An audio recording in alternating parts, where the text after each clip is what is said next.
दोस्तों, भूतों के होने के किस्से आपको हर शहर, हर गांव मोहल्लों में मिल ही जाएंगे।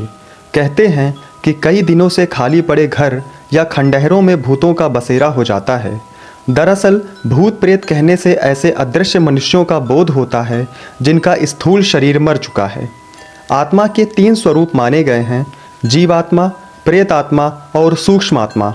जो भौतिक शरीर में वास करती है उसे जीवात्मा कहते हैं।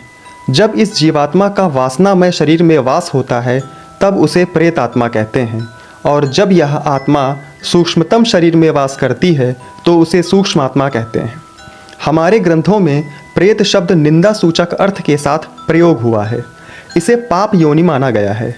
वासनाओं की उग्रता के कारण जीव परलोक यात्रा की स्वाभाविक स्थिति को त्याग कर वह आगे बढ़ने की अपेक्षा पीछे लौट पड़ता है और अपनी इच्छाओं और वासनाओं से जकड़ा वह पृथ्वी के वायुमंडल के भीतर भूख प्यास से व्याकुल इधर उधर भटकता रहता है।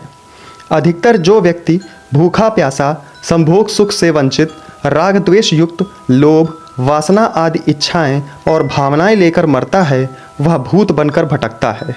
जिन्होंने जीवित अवस्था में इंद्रियों को इन खराब आदतों का गुलाम बन जाने दिया है, वे विवश होकर मृत्यु के बाद भी इन्हीं वासनाओं से ग्रसित किसी अन्य व्यक्तियों को देखते हैं तो उनके माध्यम द्वारा अपनी तृप्ति करने के लिए उन पर अपना अड्डा जमा लेते हैं और उनकी इंद्रियों द्वारा स्वयं की तृप्ति करने की चेष्टा करते हैं। भूतों की वासनाएं बहुत नीची श्रेणी की होती हैं, इसलिए वे वेश्यालय, मदिरालय या ऐसी ही किसी त्याज्य स्थानों में विशेष रूप से मंडराते रहते हैं और इन स्थानों से संबंध रखने वाले लोगों के शरीर पर यह भूत गुप्त रूप से अपना अड्डा जमा लेते हैं।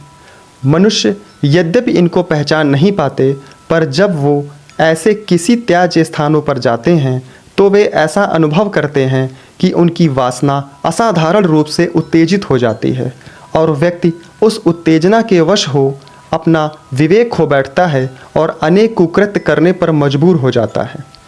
कुछ ऐसी परिस्थितियां जो नकारात्मक ऊर्जाओं द्वारा पीड़ित होने का अवसर बनाती हैं, जैसे खाली मकान, एकांत स्थान, पीपल के पेड़ के पास किसी भी तरह की गंदगी करना या स्नान न करना, गंदे वस्त्र पहनना, गंदे स्थान पर निवास, मार्ग में चलते हुए खाना, खाने के बाद हाथ मुंह न धोना इत्यादि।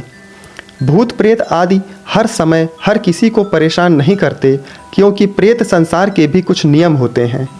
वे पवित्रता रखने वाले, पूजा पाठ करने वाले, सदाचारी, पवित्र आत्मा व्यक्ति को पीड़ित नहीं करते।